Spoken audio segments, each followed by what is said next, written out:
આ આપણી જીવનસાથીની 1, 2 અને 3 નંબરની ચેનલ છે. એને સબસ્ક્રાઈબ ન કરી તો સબસ્ક્રાઈબ કરો અને શેર કરો. આ ભાઈની પત્ની માત્ર 2 મહિના પહેલાં ગુજરી ગઈ છે અને 2 મહિનામાં એ ભાઈ ઓબા લઈ ગયા છે. એનું ઘરનું આખું તંત્ર બગડી ગયું છે એવું એમને કહેવાનું થયું. 2 દીકરીઓ છે, 1 દીકરો મંદબુદ્ધિનો છે અને હવે એમને બીજું કરવું છે. પણ હજી એના મગજનો કીડો રહ્યો એ હજી એમનામ છે જાતિવાદનો. તો આખો વિડીયો સાંભળો, શેર કરો. આપણે આ યુટ્યુબ ચેનલમાં ક્યારેય વિડીયો ડિલીટ કરતા નથી, સિવાય કે કોઈ કૌટુંબિક પ્રોબ્લેમ થાય અથવા લગ્ન થાય તો એમણે વૃદ્ધાશ્રમ અથવા અનાથ આશ્રમમાં 1000 રૂપિયા ભરી એની પાવતીનો ફોટો મોકલશે તો આપણે વિડીયો ડિલીટ કરીશું. અન્યથા આપણે આપણી ચેનલમાંથી ક્યારેય વિડીયો ડિલીટ કરતા નથી. આ વિડીયોનો ખૂબ શેર કરો. હેલો. બોલો. હા, જય સ્વામિનારાયણ. જય જય સ્વામી. માતાજી, જય ભીમદેવ. જય ભીમ, જય ભીમ. હવે સર, હું બરોડાનું પાદરા તાલુકામાંથી બોલું છું. બોલો બોલો. એની અંદર મારે 2 બેબી છે અને 1 બાબો છે. 2 બેબી ને 1 બાબો. હા. બાબો છે. હા. હવે મારે પોતાની ઘરની જમીન 14 વીઘા છે. તમારા પોતાના નામે છે? હા, પોતા એટલે પપ્પાના નામ પર ચાલે છે.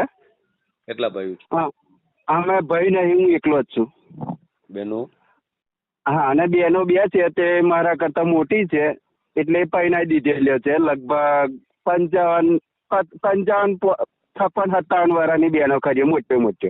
બરાબર, સમજાય. હવે અમે 4 ભાઈ બહેન હતા, એની ભાઈ 25 વર્ષથી ઓફ થઈ ગઈ અને ભાઈને કોઈ છે નથી, એટલે બેનો એકલી 2 છે અને હું એકલો જ છું. એટલે મારે 2 બેબી છે અને 1 બાબો છે. હવે બાબો 15 વર્ષનો છે અને બેબીને હું GPSC એકને કરાવું છે ને એ કોલેજની કોશિશ અત્યારે ચાલુ છે. પપ્પા કે 6ઠા મહિનાથી મારે કોલેજ ચાલુ થશે. મેં કીધું કઈ નહીં. હવે એની અંદર એની મમ્મી આજે 2 મહિના થયા છે, એક્સપાયર થઈ જાય છે એટેક આવવાથી. હા, અને હું રાજપૂત દરબાર છું. હવે મારે સાહેબ કેવું છે કે મને બહુ જ અઘરું પડે છે ખાવા પાણી બનાવવાનું. પેલી એક છોકરી પેલું ખાનગી બનાવું GPSC એટલે સવારમાં 5:30 જતી રહે બસમાં બેસી, તે રાતે 6:30 વાગે આવે ઘેર. કારણ કે સવારમાં GPSC 1:30 વાગ્યાનો ટાઈમ છે ને પાછો ખોદનું કોલેજ જવાનું, ને પેલી બીજી છોકરી તૈયારી કરે છે કોલેજ, એટલે હું ને બાબો 2 જણા ઘેર. હવે મકાને 2 છે મારી, બે માનું મકાને છે, ટ્રેક્ટરે ઘરનું છે, પોતાની ખેતી કરી અને પડી મૂકવાનું. દર વર્ષે 4 થી 4.5 5 લાખે ના કહેવાય એવું એટલી ખેતી મારે પાકે છે. એટલા માટે મેં તમને વર્કશોપ કરીને ફોટા મોકલેલા છે અને કેટલા દિવસથી સર કોશિશ કરું છું, પણ આજે કઈક ફોન લાગી ગયો છે. એ તો હું ઊંચો હતો ને એટલે વળી જોયું તો હતો, બાકી મારે શું છે કામ એટલું બધું હોય ને કે ઘણી વાર ફોન ન ઉપડતા હોય અથવા તો કોકના ફોન ઉપડી જતા હોય, એવું થતું હોય. બરાબર. એટલે સર અઠવાડિયાથી મતલબ કે 8 દિવસથી મારી કોશિશ છે, એટલે આજે આ ફોન લાગી ગયો. આ તો લકી નંબર જેવું હોય બધું, સમજ્યા? વારી આવ્યો એટલે બાબાને મેં કીધું 2 પાછી 1 જ ભેંસ રાખું છું દૂધ ખાવા માટે, અત્યારે પેલું લીલું ઘાસ કરેલું છે. મેં કીધું બેટા ચાલ આપણે થોડું વારી લાવીએ. હા, તો થોડી હેલ્પ કરવા લાગે. ઠીક. આપણે યુટ્યુબ માં મૂકવું છે? હા, ઓકે સર, મૂકી જ દેવાનું. અને બીજું કે મારા કાસ્ટમાં જય લગીન પડિયાર હોય, ગોહિલ હોય, સોલંકી હોય, મહિડા હોય, સિંધા હોય, બધામાં આપણે ચાલે. ખાલી એકદમ નીચું ના જોઈએ. કદાચ એકાદ છોકરી લઈને આવશે ને તો ચાલશે, છોકરા વાળું નહીં ચાલે. હું તો સર એવું કઉ છું કે કદાચ જો કોઈને વસ્તાર ના થતું હોય ને એવું મળી જાય ને તો અતિ ઉત્તમ. હા, કોઈને વસ્તાર ના થતું હોય ને એવું જો આપણને મળી જાય કે ભાઈ આપણા છોકરાને હવે બેબલીઓ તો મારી 3 વર્ષ કે 4 વર્ષ પછી જતી રહેશે, એટલે મારા બેબીએ જ કીધું કે પપ્પા આપણે બીજું લાવવું જ પડશે તમારે. અમે જતા રહ્યા પછી તમારું કોણ કે? હવે ભાઈનું ટેકવાનું નહીં, ભાઈ હજુ નાનો છે, કારે પૈણાવો તમે એને પૈણાવશો ને તમને રોટલા ખાઈને આપે ને પોતાનું બૈરું હોય તો કઈ રાતે માથું દુખતે પગ દુખતા હોય તો કે દબાવે. બરાબર. એટલે બીજું કરવાની કોશિશ આપણે કરવાની. મેં કીધું સારું બેટા, નહીં તો મારી તો ઈચ્છા સર નથી, પણ હવે પાછળનું બધું વિચાર્યું એટલે પછી મેં કીધું ચાલો કઈ નહીં, હવે હું આ બધે ફોફા મારીએ છે, મળે તો ઠીક, ના મળે તો કઈ નહીં. મિલકત છે તૈયાર, કશું કોઈની મજૂરી મતલબ કે જવાનું નથી. ને સાહેબ કેવું કે બધું જે વડુ ચોકડી પડે છે આપણે બરોડાથી જે સીધો હાઈવે જંબુસર નીકળે છે એ ચોકડી પરથી રોડ પડે છે રાજુપરા ભોજ વડુ. એ રોડ ટચ જ બધી જમીન છે મારી ગોરાટ. હા એટલે અત્યારે કેવું કે 30 લાખ રૂપિયા વીંગુમાં ગામ આમ જો બધી વેચી કાઢું તો કમસે કમ 3 કરોડની આજુબાજુની મિલકત ખરી બધી મારી. હા એટલે કેવું કે ખાતું પીતું ઘર છે. નામ લખાવો તમારું. હા અને એ સાહેબ વર્કશોપમાં મોકલેલું છે પરમાર હસમુખભાઈ ભીખાભાઈ. રાતે જ મોકલેલો છે મેં વર્કશોપ ઉપર. આ નંબરથી મોકલેલું છે વર્કશોપ ઉપર. પરમાર ને આખું. હા પરમાર હસમુખભાઈ ભીખાભાઈ. રહેવાનું ક્યાં તમારું? મારું ગામ અંબાડા, પાદરા તાલુકાનું અંબાડા ગામ. અંબાડા? હા અંબાડા કયો તાલુકો કીધો? પાદરા તાલુકો, આપણે બરોડા જ લાગે. પાદરા, બરાબર બરાબર. જમીન કેટલી છે ખેતીની? જમીન મારે 14 વીઘા જેવી છે. 14 વીઘા, બરાબર. કેટલી આવક? આવક વર્ષની મેં કીધું સાહેબ જો કદાચ કમ્પ્લીટ માપનું વરસાદ પડી જાય ને તો 6 લાખે પણ પહોંચી જાય ને પાછો વધારે બગાડું વરસાદ પડે. આ વર્ષે મારે કમસે કમ 125 મણ ડોંગર સાહેબ પડી ગયા નવરાત્રીની અંદર. તૈયાર થયેલી ખરાની અંદર. એટલે એવું થાય તો જ, બાકી આમ મિનિમમ આપણે કોઈની ઘેર લેવા ના જવું પડે કે કોઈ નોકરી કરવાની કશું જરૂર નહીં. ખાલી આટલું કાપડું સાચવીને મારી જમીન દે તો ઓછામાં ઓછી 4.5 થી 5 લાખ રૂપિયાની કમ્પ્લેટ મારી જમીન પાકી જાય. હા આમ જમીનનો ભાવ શું કીધો તમે? હું સર? જમીનનો ભાવ આ બાજુ અમારે રોડ ટચ જોઈએ તો 30 લાખ રૂપિયા છે વીંગાડા. તમારે રોડ ટચ છે? હા બધી લગભગ એક ખેતર, 2 ખેતર તે મારા રોડ ટચ છે. એ લગભગ 4 વીઘા જેવું તે રોડ ટચ છે. અને બીજું એક 2 ખેતર છોડી અને જોડે બધા ખેતર આવેલા છે. એટલે અંદર જ છે એવું નહીં માનું, બધી રોડ ટચ છે. એક ખેતર છોડીને જે 4 વીઘા છે તે રોડ ટચ છે. તે આજુબાજુ મેં કેવું કે બરોડાથી લોકોએ જમીન રાખી અને ફોર્મ જ બંધાય છે સાહેબ, ને બંધાઈ ગયો એવું કહેતો ચાલે. મકાનનું કામ ચાલુ છે. તમે કઈ જ્ઞાતિમાં આવો તમે? અમે હિન્દુ રાજપૂત. રાજપૂત એમ ને? હા. બરાબર. અને મારી ઉંમર છે 47. 47? હા. અને અંદર વર્કશોપમાં સાહેબ ફોટો મૂકેલો તમે જોશો ને એટલે તરત જ તમને ખ્યાલ આવી જશે જોતાની. હું ખ્યાલ આવી જાય? રાત્રે જ મૂકેલો છે તમારા આ નંબર પર. મેં હજે વર્કશોપ કરી અને લખી અને ફોટો મૂકેલા છે 2 મારા. એમ નહીં, ખ્યાલ શું આવી જાય એમ? આ મારું એડ્રેસ આખું જ ખ્યાલ આવી જશે. એડ્રેસ લખેલું છે અંદર. હા. અને જે કંઈક મારી પે લખેલું છે આ જે તમને કીધું ને એવી રીતનું અંદર લખી કાગળ પર બેબી મારી આજુબાજુ 2 ફોટા મૂકેલા છે. બેબી કેવડી છે? બેબી 21 વર્ષની થઈ. બરાબર. હા. અને બીજી બેબી તે 18 વર્ષની થઈ. બરાબર. અને બાબુ મારો 15 વર્ષનો. અને તે સર કેવું કે થોડું મંદબુદ્ધિ છે. બાબો મંદબુદ્ધિનો છે? હા. એટલે એનું સર્ટિફિકેટ પણ છે સરકારી. એટલે કઈક સારું એવું મળી જાય આપણને આપણા પરમાન. મારો ફોટો અંદર જોજો એટલે તમને ખ્યાલ આવી જશે કે ના ભાઈ આ છોકરા માટે આ લાયક છે, ચાલશે. ગમે તે કાસ્ટ હશે બહુ નીચી ના જોઈએ. બસ આપણા છોકરાની હાર અંબર રાખે કે ભાઈ કોઈને વસ્તા થતું નથી અને કદાચ એવું મળી જાય પાત્ર તો આપણને સારું રહે. પછી બીજું કે કોઈ છોકરા વાળું સર ના ચાલે. કારણ કે મિલકત હતું કોઈક દિવસે વડમ ને માર કરે તો આપણે તો જોવા રહીએ ના. છોકરી હોય તો ભલે હું તો કહું એનો 2-5 લાખ રૂપિયા લગ્નનો ખર્ચો કરી નાખીએ કે 6-7 લાખ રૂપિયા ખર્ચો કરીને એને આપણે બીજા ગામ પૈણાઈ દેવાય. પણ આ છોકરો હોય તો બધી રામાયણ થાય. એટલે કોઈ છોકરી વાળી છે તોય ચાલશે ને કોઈને વસ્તાર થતું નહીં તે પણ ચાલશે. એટલે છૂટું કરેલું રોડેલી હોય છોકરો લઈ લીધેલો હોય એ પણ ચાલશે. બરાબર. નીચી કાસ્ટ એટલે કઈ કાસ્ટ? આપણે ઓબીસી માં લાગી જાય ને એ બહુ નીચે આપણે ના ચાલે. આપણા સમાજ રાજપૂત છે એટલે રાજપૂત ની અંદર જેટલું લાગે ચાલે એટલું ચલાવી લઈશું. એનાથી થોડી નીચે છે તોય ચાલશે. પેલા પગી પરમાર કે છે ને એ હશે તોય ચાલશે. પણ પછી પેલા ઓબીસી માં પેલા છેલ્લા આવી જાય ને એ સાહેબ ના ચાલે. કેવું કે આપણને સમાજમાં પછી ઉભા ના રહેવા દે. દલિત ને વાલ્મીકી ને દેવી પૂજક ને ઈ ના જાય. હા હા હા એ ના ચાલે સર. એમાં કેવું કે અરે એકલા માણસ હોય ને તો લાવી દઈએ આપણને, એવું કશું નહીં કે ઉપર કુદરત ના તથી તો આપણે એક જ જગ્યાએથી આવેલા છે ને અહીં આ તો હું આ ને તું ફલાનો ને તું ઢીકનો એવું તેવું કશું નહીં. પણ પેલી મારી બેબીઓ ખરી ને તો મારી બેબીઓને કોઈ લઈ ના જાય અને બાબાને કોઈ ના હાલે, એટલા માટે આપણી કાસ્ટ બીજી હશે તો ચાલશે, પણ આવું એવું એની અંદર ના ચાલે. બસ એનું કારણ શું એમ નો લઈ જાય એનું કારણ? એ કેવું કે સાહેબ આપણે જે તમે કઈ આપણે કાસ્ટ બોલે છે પેલી દલિત હવે દલિત ની અંદર વાલ્મીકી દેવી પૂજક. હા એ વાલ્મીકી હોય, દલિત હોય, એ સમાજ એકદમ નીચો હોય ને આપણે ઊંચા હોય. હવે રાજપૂત દરબાર એટલે આપણે આપણી કન્યા કોઈ ના લઈ જાય કે શેના કરતા તો નીચે એનો બાપો લાવી લઈ જાય. એટલે કઈ રીતે ઊંચામાં વધારે છે બધા આ લોકો?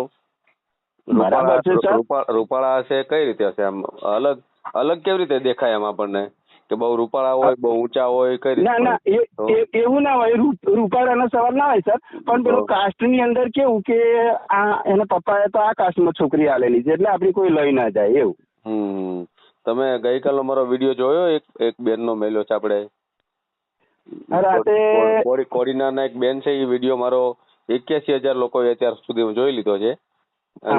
એ બેને જે 20 મિનિટ વાત કરી ને, એ બેન દલિત ના બેન જ છે. અને એના જેઠ માટે, જે એનો જેઠ છે ને એ પાકિસ્તાનમાં 10 વર્ષ સુધી જેલમાં હતો અને હોસ્ટેલ છે, અને એના માટે એને વાત કરી. એની આગળ તમારી આગળ કેટલા કરોડની જમીન છે? મારે 14 વીઘા જમીન. એટલે કેટલા કરોડની થાય એમ? આમ તો 2.5-3 કરોડની સાહેબ થઈ જાય. 2.5-3 કરોડની જમીન છે ને, એ બેન આગળ 5 કરોડની જમીન છે. એમ છતાં એ બેને જે વાત કરી છે ને, તમે વિડીયો સાંભળી લેજો કે મારા દેરનું ગમે એમ કરીને કરવું છે. શું કામ કે એને પોતાનો એક બાબો છે.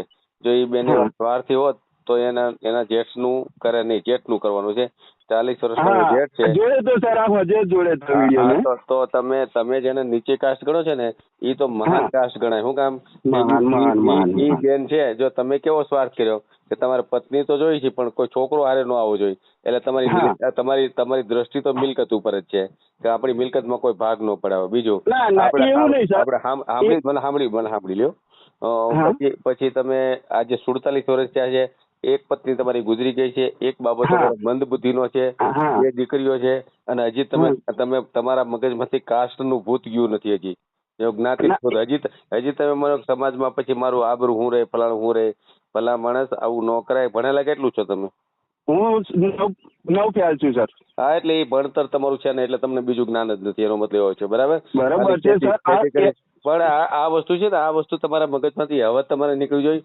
47 વર્ષ એટલે તમારી માનો ને પોણી જિંદગી પૂરી થઈ ગઈ. 75 હજી તમે મગજમાં એમ રાખો કે નીચી જ્ઞાતિ, તો આ બેન ને તમે જો કે આ બેન અભણ બેન છે અને કેટલાના વિચારો ઉમદા છે. તમે હજી બીજી વાર રિપીટ કરીને વિડીયો સાંભળી લેજો, એટલે તમને ખ્યાલ આવે કે તમે જેને નીચી જ્ઞાતિ ગણો છો ને, એ તો બહુ ઊંચા વિચારો વાળી છે. સંસ્કારો એનામાં નહીં, એનામાં સંસ્કારો છે. આજે માનો એ લોકો તો સમજતા ના પડે છે. તમે મારા વિડીયો જૂના જોશો ને તો તમને ખ્યાલ આવશે કે દલિતની બહેનો છે, દેવી પૂજકની બહેનો છે, વાલ્મીકીની બહેનો છે, એ તો બિલકુલ ઊંચા સમાજમાં જવા નથી માંગતી. કામ ત્યાં એને 2 નંબર એટલે કે અડધૂત કરવામાં આવે ને. તમે જેમ કીધું ને કે આપણે પછી બીજો સમાજ, તમારા કુટુંબીજનો છે, તમારા સગાવાળા છે, ઈ દ્રષ્ટિએ જોઈ કે આ ફલાણી જ્ઞાતિની છે, એટલે એ લોકો તો ચોખ્ખી ના પડે કે અમારે તો કરવું છે, તો અમારા સમાજમાં કરવું છે, અથવા તો જેને નીચી જ્ઞાતિ ગણે છે એમાં જ અમારે કરવું છે. ભલા નીચી જ્ઞાતિમાં બધી વાલ્મીકી છે એ દલિતમાં કરે, કે દલિત છે એ દેવી પૂજકમાં કરે, અંદર જે કરે એ બરાબર. પણ એ કે ઊંચી જ્ઞાતિમાં તમારે સવર્ણ જ્ઞાતિ જેને કહે છે એમાં તમારે જવું જ નથી. તો આ લોકોના સંસ્કાર છે એમ. અને એ તમે તમે તરત કેમ કીધું બાળક વાળું હોય તો દીકરી વાળું ચાલે, પણ દીકરા વાળું ન ચાલે. દીકરો તમારો મંદ બુદ્ધિ નો છે, તો એ તમારી નજર તો મિલકત ઉપર જ છે એમ. અને તમારી ઉંમર 47 વર્ષ થઈ ગઈ છે, તો તમારી દ્રષ્ટિ તો ક્યાં છે કે નહીં આપણે ઊંચી કાસ્ટ જ જોઈએ. હવે તમે દેવાનું છે કોણ પેલા તો ઈ કયો? 47 પેલા તો થાય કે ન થાય ઈ પણ વીમો છે.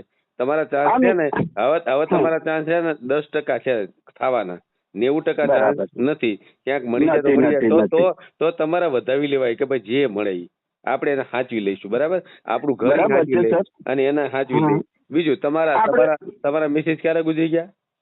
એ લગભગ સર 2-1 મહિના જેવું થઈ ગયું. આવજો 2 મહિનામાં તમે ઓબા લઈ ગયા એટલે બૈરાવે નથી હાલતું એ તો પાકું થઈ ગયું બરાબર.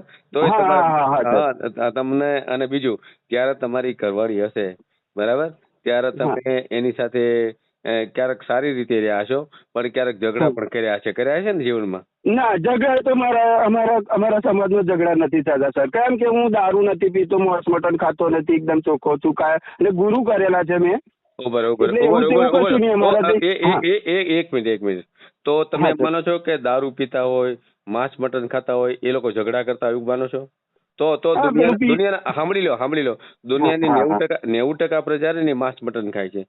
તમે અહીંથી આ ભારત છોડો ને એટલે બધા લગભગ બધી દુનિયા રહીને એ માંસ મટન ખાવાળી છે. એને ક્યારે તમે ઝઘડા કરતા જોયા? બીજું આપણા ગુજરાત સિવાય ભારતના તમામ રાજ્યોમાં એક બિહારમાં અત્યારે ત્યાં દારૂ પીવાની છૂટ છે, તો ત્યાં ક્યારે ઝઘડા થયા આવા તમે જોયું? વધારે ઝઘડા તો ગુજરાતમાં થાય છે.